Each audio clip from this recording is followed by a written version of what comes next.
चयो आहे रमज़ान अचे उनजो इस्तक़बाल थींदो आहे। भई इस्तक़बाल कीअं थींदो? पाण वटि जॾहिं को महिमान अचे थो ॿाहिरि निकिरी इस्तक़बाल करियूं था, छा रमज़ान जो इस्तक़बाल बि ईअं थींदो छा?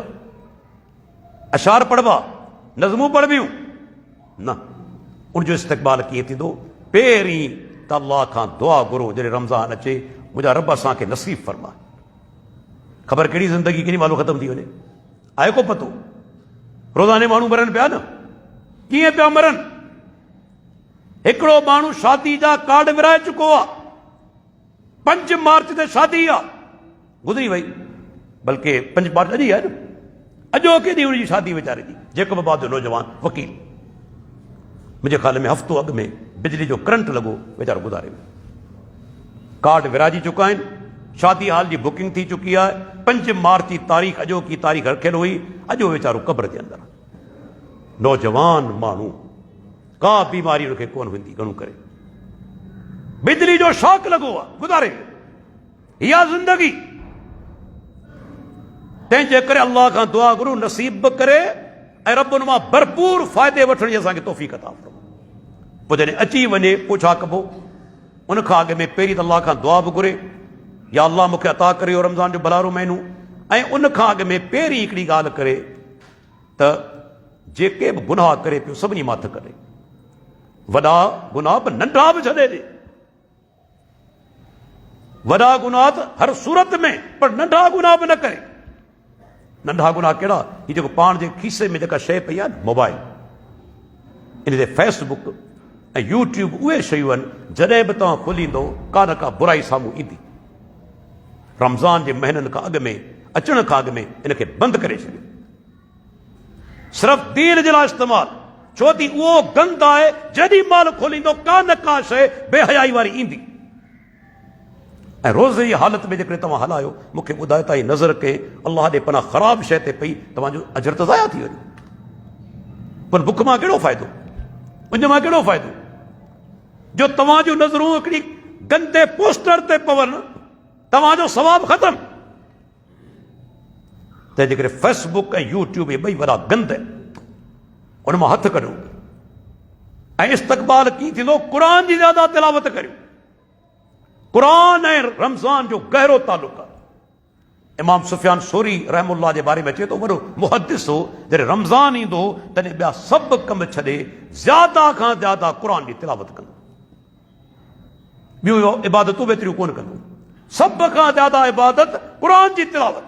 छो त अल्लाह जॾहिं बि फरमायो त क़यामत ते ॾींहुं रोज़ो ऐं क़ुर ॿई शफ़ाअत कंदा। रोज़ो चवंदो, मुंहिंजा रब, मूं तुंहिंजे बाने खे खाइण पीअण खां रोके छॾियो ॾींहं जे टाइम ते। क़ुर चवंदो, मुंहिंजा रब, मूं हुनखे निंड खां रोके छॾियो, मुंहिंजी तिलावत कंदो रहियो। ॿई शफ़ाअत कंदा, अल्लाह ॿिन्ही जी शफ़ाअत क़बूल कंदो। ऐं ते रब जी अज़मत ॿुधाईंदो हलां, अल्लाह हर शइ ते क़ादिर आहे। रोज़ो जिस्म कोन्हे, जिस्म कोन्हे, क़ुर अल्लाह जो कलाम आहे। हीउ जेको आहे असां सिर्फ़ पेपर ते उनजा अल्फाज़ पढ़ूं था, असल में क़ुर अल्लाह जो कलाम आहे, मख़लूक कोन्हे। क़ुर अल्लाह जो कलाम, मख़लूक कोन्हे, यादि रखी छॾियो। मख़लूक चवण वारनि खे सलफ़ सालिहीन काफ़िर चयो आहे, बल्कि एतिरे क़दुरु चयो अथनि जेको हुनजे कुफ़र में शक करे सो बि काफ़िर। हीउ पाण जेको क़ुर पढ़ूं था, इहे पना आहिनि, पना मख़लूक आहिनि, मस मख़लूक आहे, लेकिन ख़ुदि कलाम अल्लाह जो मख़लूक न आहे। यादि रखिजो, अल्लाह जो कलाम आहे। हाणे क़यामत ॾींहुं अल्लाह ताला हिननि खे ॻाल्हाइण जी ताक़त ॾींदो। रोज़ो पाण ॾिसूं बि कोन था, जिस्म बि कोन्हे, रब ॻाल्हाईंदो। हू त हर शइ ते क़ादिर आहे न, हर शइ ते क़ादिर आहे, रोज़े खां बि ॻाल्हाईंदो। तव्हांजा अमल तोरिया वेंदा मीज़ान में। ॾिसो, हिते माण्हू नेक अमल करे थो, पर हू जेको मीज़ान हूंदो क़यामत जे ॾींहुं वारो, उहो मीज़ान, उन में अहिड़ी सलाहियत हूंदी, जेको अमल तव्हां अल्लाह खां सवाइ के ॿिए जे लाइ कयो हूंदो या सुन्नत जे ख़िलाफ़ कयो हूंदो, उनजी तोड़ कंदो ई कोन, वज़न ई कोन कंदो, तोड़ ई कोन कंदो उनजी। जेके बि अमल सुन्नत जे ख़िलाफ़ हूंदा या रब खां सवाइ के ॿिए खे राज़ी करण जे लाइ कया विया हूंदा, उहो मीज़ान उनजी तोड़ ई कोन कंदो। वेही सोचियो, एॾो हसास मीज़ान हूंदो, त क़ुर जी तिलावत ज़्यादा हुजे। उन खां पोइ अल्लाह जेकी कुझु ॾिनो आहे न, अल्लाह जे रस्ते में ख़र्च करे। रमज़ान सां सखावत ते वॾो तालुक़ आहे, वॾो तालुक़ आहे। साहबी चवे थो त रसूलुल्लाह सल्लल्लाहु अलैहि वसल्लम जिन रमज़ान जे अंदरि एतिरा सखी हूंदा हुआ जी बरसात में तेज़ हवा लॻंदी आहे, इन खां बि ज़्यादा। घर में हो छा, बाद औकात खाइण जे लाइ बि कुझु कोन हूंदो, लेकिन उन जे बावजूद अल्लाह जेकी कुझु ॾिनो रमज़ान जे अंदरि रब जे रस्ते में ख़र्च कंदा हुआ। असीं बि यादि रखो, कोशिशि करियूं ॾियण वारा थियूं, वठण वारा न थियूं। इज़त ॾियण वारे जी आहे, इज़त कंहिंजी आहे? नबी साधन छा फरमायो, मथां हथ हेठां हथ खां भलो आहे, अफ़ज़ल आहे। जेको ॾियण वारो आहे इज़त उनजी आहे। वीचारा के मजबूर हूंदा आहिनि जेके वठण जे लाइ, अल्लाह रहम फरमाए, वठी सघनि था, वीचारा मजबूर आहिनि, पर भलो हथ कहिड़ो आहे? ॾियण वारो आहे। रब जे रस्ते में हींअर साण या नियत करे छॾियूं, अल्लाह जेतिरी तौफ़ीक़ ॾिनी अल्लाह जे रस्ते में रमज़ान में ख़र्च कंदासीं। यादि रखी छॾियूं, रमज़ान एॾो अज़ीम महीनो आहे। ऐं इन ई महीने जे अंदरि ॿुधाईंदो हलां, जेको सो राति जो क़याम, अल्लाहु अकबर, ही तरावी नफ़ली निमाज़ आहे, पर वॾो हुनजो अजर आहे।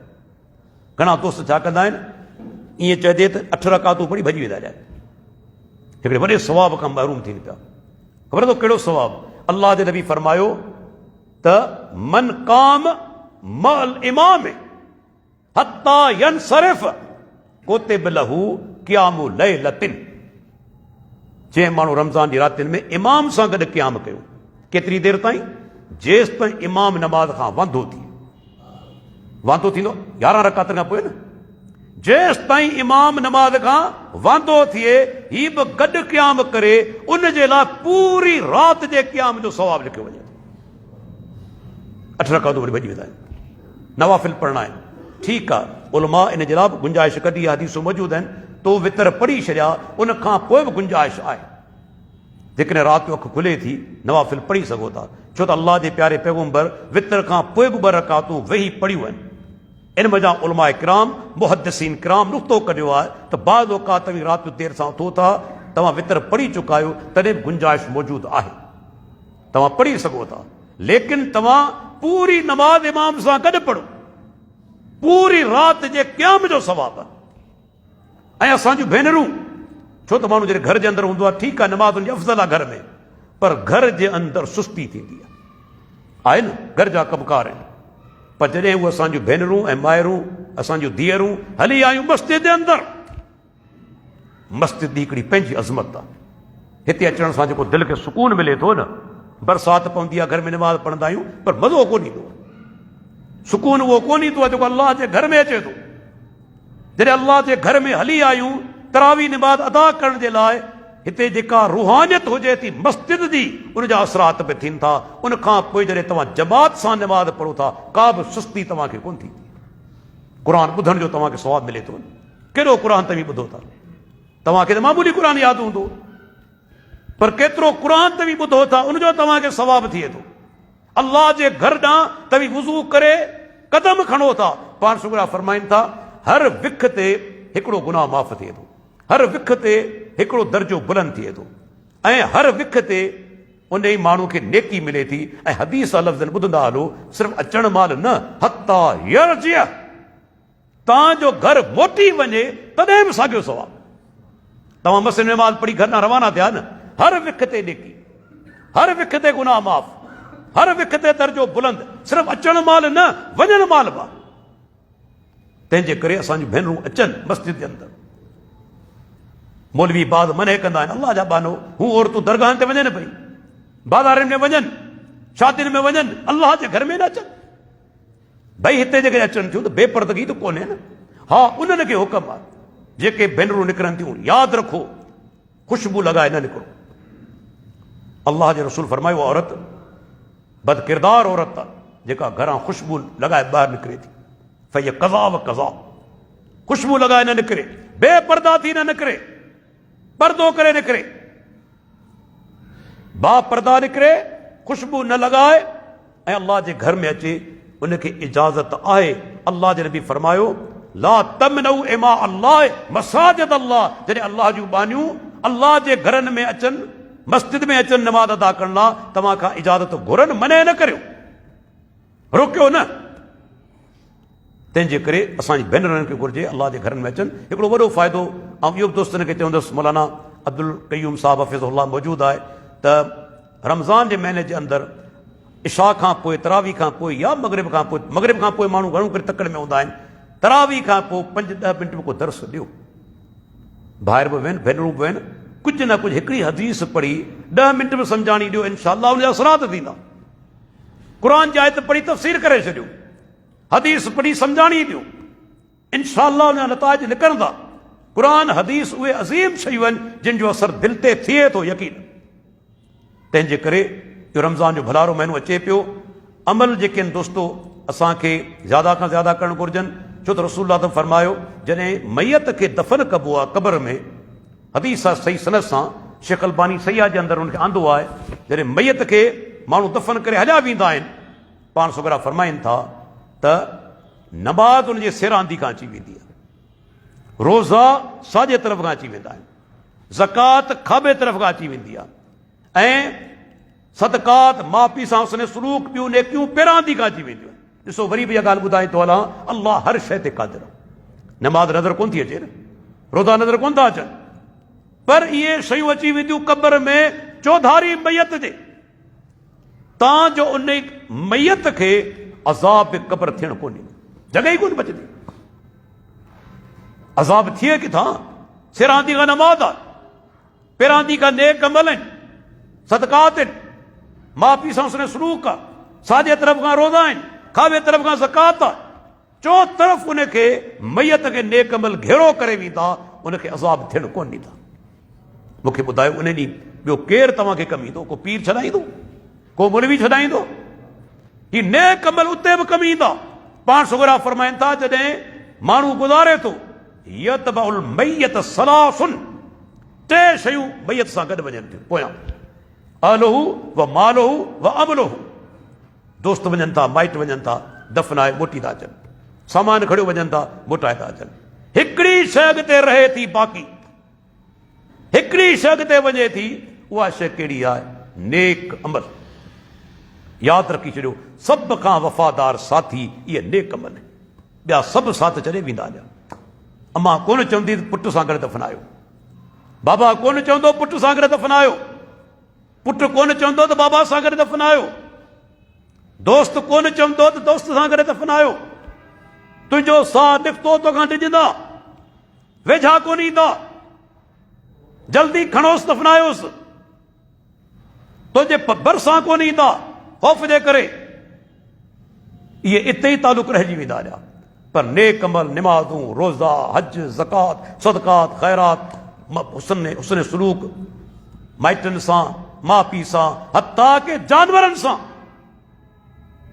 अल्लाह जी मख़लूक सां, इहे वॾियूं नेकियूं आहिनि। उहा औरत जन्नती थी वई न जे कुते उञाले खे पाणी पियारियो, उहा औरत जहन्नमी थी वई जे ॿिली खे मारियो। ॾिसो इस्लाम जे अंदरि अल्लाह जी मख़लूक जा हक़, कुते खे पाणी पियारण वारी जन्नत में पहुची वई, ॿिली खे मारण वारी जहन्नम रसीद थी वई। त अल्लाह जी मख़लूक वेचारी ते बि रहम करियो। ही जानवर जेके वीचारा हलनि पिया, पखी जेके वीचारा उॾामनि पिया, जीत जेके हलनि पिया, इन्हनि ते बि रहम करियो। इरहम मन फिल अर्ज़ यरहमक मन फिस समा।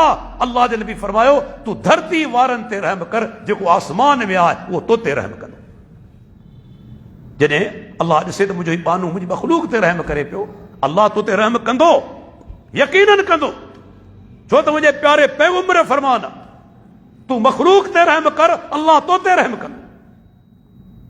तंहिंजे करे ही भलारो महीनो अचे पियो, सभु जेके ॿाहिरि वेठा आहिनि तिन खे मां चवंदुसि, पंहिंजो पाण खे बि चवंदुसि, असांजी भेनरुनि खे बि त इन रमज़ान जे महीने मां भरपूर फ़ाइदो वठनि, गुनाह खां हींअर ई तौबा कनि, तौबा करे छॾियो, इस्तिग़फ़ार करियो, छो त तौबा में लेट न करियो, शैतान तव्हांखे बरगलाईंदो।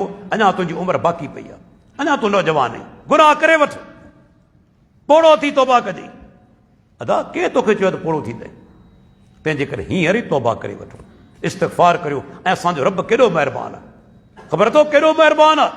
सच्ची दिल सां जॾहिं इंसान तौबा करे थो, अल्लाह छा फरमायो, फउलाइक युबद्दिलुल्लाहु सय्यआतिहिम हसनात, अल्लाह उन जूं बुरायूं बि नेकी में तब्दील करे छॾींदो, गुनाह बि नेकी में तब्दील।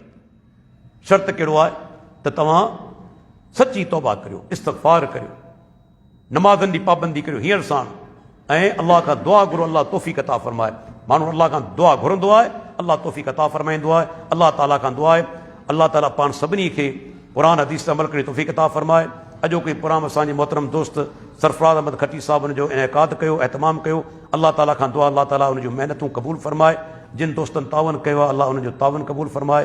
रब्बुल आलमीन असांखे दीन ते क़ाइमु रखे, असांजो मौत तौहीद सुन्नत ते फरमाए। वाखिरु दावाना अनिल हम्दुलिल्लाहि रब्बिल आलमीन। असांजी भेनरुनि ॿ सुवाल मोकिलिया आहिनि रहिया। हा, इस्लाम में बिरूं सेट कराइण कीअं आहे? छा घर वारे जे चवण ते बिरूं सेट कराए सघे थी या न? इहो कंहिं भेण सुवाल कयो आहे, तमामु क़ीमती सुवाल आहे त जेकॾहिं घर वारो चवे पंहिंजी घरवारी खे त पंहिंजा बिरूं सनाह कराए, सेट कराए, त छा घरवारी खे इताअत करणी आहे घरवारे जी या न? इन जा ॿ जवाब आहिनि। पहिरीं त ॿुधाईंदो हलां, अल्लाह जे नबी जो फरमान आहे, ला ताअत लिमखलूकिन फी मासियतिल खालिक। जंहिं कम में ख़ालिक जी नाफ़रमानी थिए, अल्लाह जी नाफ़रमानी थिए, उन में मखलूक जी इताअत कोन कबी। घर वारो हुजे, पीउ हुजे, केर बि हुजे, सभ खां वॾो हक़ अदा कंहिंजो आहे? अल्लाह जो हक़। सभ खां वॾो हक़ कंहिंजो आहे? अल्लाह जो हक़ आहे। अल्लाह जे हक़ जे मुक़ाबले में कंहिंजो हक़ कोन्हे। जेको ख़ालिक ऐं मालिक ऐं राज़िक़ आहे, जंहिंजा बेशुमार असां ते अहसान आहिनि। तंहिंजे करे हीउ जेको अमल आहे, अल्लाह जे रसूल लानत कई आहे उन्हनि औरतुनि ते जेके पंहिंजा वार ऐं बिरूं वग़ैरह सनाह कनि थियूं, पती न थियूं, उन्हनि ते लानत कई वई आहे। बुखारी जी रिवायत आहे। तंहिंजे करे अमल नाजाइज़ आहे, हराम आहे। घर वारो चवे, ठुक हुनखे जवाबु ॾेई छॾियो। 100 दफ़ा नाराज़गी ने परवाह न आहे। अल्लाह जी नाराज़गी सभ खां वॾी जेका असां नुक़सानकार आहे। मुड़ुसु नाराज़गी छा थींदो? बाद अहिड़ियूं औरतूं बि न सुञाणा, जॾहिं उन्हनि खे घर वारनि ग़ैर शरई कम ते मजबूर कयो, खुला वठी वयूं। वरी अल्लाह जी नाफ़रमानी असांखे कोन्हे करणी। तूं जन्नत में वठी कोन्हे वेंदे असांखे, असांजा नेक अमल कमु ईंदा। तंहिंजे करे घर वारे खे बिल्कुलु जवाबु ॾेई छॾिजे, अल्लाह जी नाफ़रमानी न आहे करणी। मुड़ुसु ग़लति कमु चवे थो, उनजी इताअत कोन्हे करणी। ॿियो सुवाल आहे सर, कंहिं जाइज़ कम लाइ इहो सिखा कनि त आम अलाह सां इहो कमु थी नफ़ली रोज़ो रखंदसि या नफ़ली निमाज़ पढ़ंदसि, इहो कमु जाइज़ आहे न? कुझु आलिम चवनि था इहो करणु सही न आहे। भई हाणे जेकॾहिं को माण्हू बास बासे थो, ॾिसो क़ुर में बि अल्लाह ताला फरमायो त जेकॾहिं तव्हां बास बासियो, उहे माण्हू जेके बास बासींदा आहिनि से पूरी कंदा आहिनि। बास बासण बि इबादत आहे। तंहिंजे करे उनखे बास बासे छॾी आहे। उहो माण्हू बि हुजे बास बासी त आऊं बुआना जे मक़ाम ते उठ नहर कंदुसि। अल्लाह जे नबी फरमाए न, औफ़ बिनज़रिक, पंहिंजी बास वञी पूरी कर। तंहिंजे करे को बास बासे थो त मूंखे रोज़ा रखणा आहिनि, मूंखे रोज़ा रखणा पवंदा। मूंखे नफ़ल पढ़णा आहिनि, मूंखे नफ़ल पढ़णा पवंदा।